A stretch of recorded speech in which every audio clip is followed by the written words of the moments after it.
फिदा क्यों है कुछ खोया सा लगता है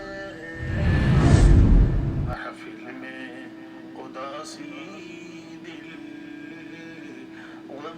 بسم الله الرحمن الرحيم लगता है نحمده ونصلي على رسوله الكريم أما بعد أعوذ بالله من الشيطان الرجيم بسم الله الرحمن الرحيم كل من عليها فان ويبقى وجه ربك ذو الجلال والإكرام صدق الله العظيم زمونږ د جمعیت علماء اسلام یو انتهایی خوږ ملګری او د زمونږ د قاعدې ملت اسلامیه د هغه د سفر او د حضر رفیق کار جناب مولانا عبدالرحمن صاحب چې مشهورو په صدر عبدالرحمن باندې دا په دې لږ وخت کې په یو دوه درې ورځو کې دننه د وفات او د ارتحال د هغې نه خبر شلم او انتهایی صدمه هغه راته میلاو شوه. صدر عبدالرحمن رحمت الله علیه دا یو داسې د جمعیت علماء اسلام یو فردو چې د په سفر او په حضر کې او په خوشحالی او په تکلیف کې د جمعیت علماء اسلام او د مولانا صاحب دامت برکاتهم د دو همیشه ملګرتیا کړې ده او څه قسم سستی په ملګرتیا کې او په رفاقت کې هغې کې څه قسم سستی هغې نه ده کړې. صدر عبدالرحمن مرحوم د سره زما تعارف د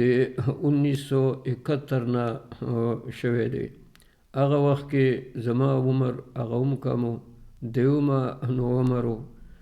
او بیا چې کله دی په هنګو کې او زه په دارالعلوم حقانیه کې وم نو هغه وخت سره د ملاقات د زما د وزیرستان بعضې ملګري وو د هغو په ذرایعو هغې سره به د سره ملاقات هغه به کېده. هنګو د حافظ فخرالاسلام صاحب رحمت الله علیه مدرسې ته د هغه په حیات کې زه تللی او دی په هغه ځای کې هغه طالب و او زمونږ په هغې کې د وزیرستان نور ملګري زما مولانا عید مرجان صاحب زما ډېر ښه ملګری و رحمت الله علیه هغه ډېرې ځوانۍ کې وفات شوی دی. ده ته چې صدر هغه ویلی کېږي نو دی د انجمن او د طلباو د هغو مشر او په دغې نوم سره دی مشهور شوی دی. د جمعیت علماء اسلام د صوبې کله به چې اجلاس و نو په هغې کې به دی شامل و، کله به چې مرکزي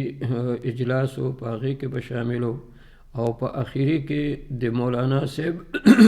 دامت برکاتهم د هغه په کور کې او په پېښور کې کوم رایشګاه چې دی او د صوبایي دفتر چې دی په هغې کې د باقاعده هغه کمره وه او دی به په سفر او په حضر هغې کې دی مولانا صاحب دامت برکاتهم هغه سره هغه به و. بټګرام ته مولانا صاحب سره د څو ځله راغلی، دارالعلوم اشاعة الاسلام ته هم تشریف راوړ دی او په هر خبره کې په هر خبره چې هغه پیښه شوې ده د جمعیت په حوالې سره زما د ذات په حوالې سره نو د برپور ملګرتیا کړې ده او برپور حمایت هغه یې کړی دی.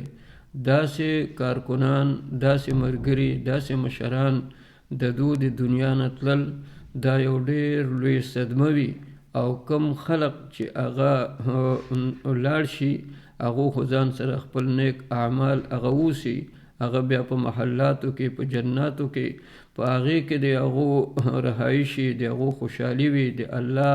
په مخ کې د هغو حاضري، هغو په هغه خپل ژوند هغې باندې هغه خوشحالي. لیکن کم خلق چې بیرته هغه پاتې شي نو هغو همیشه دپاره د هغو یاد او د هغو افسوس هغه کوي. نو زمونږ د جمعیت علماء اسلام په مشرانو کې او په مخلص مرګرو کې په هغې کې یو ښاغلی او یو ښه مشر او ښه ملګری هغه صدر عبدالرحمن هغه زمونږ نه هغه جدا شوی دی د هغه په تلو باندې چې لږ څنګه چې زمونږ قائد ملت اسلامیه هغه ته صدمه رسېدله د هغه کورنۍ ته صدمه رسېدله د هغه بچو جاتکو ته صدمه رسېدله پوره جمعیت علماء اسلام صوبې او مرکز ته صدمه رسېدله نو د هغه په هغه غم کې او د هغه په هغه صدمه کې پوره بټګرام او خصوصي طور باندې زه او زما کورنۍ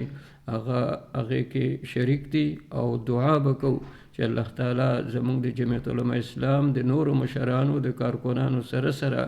دله په جنت الفردوس کې اعلی مقام ورکړي. واخر دعوانا ان الحمد لله رب العالمین. آمین.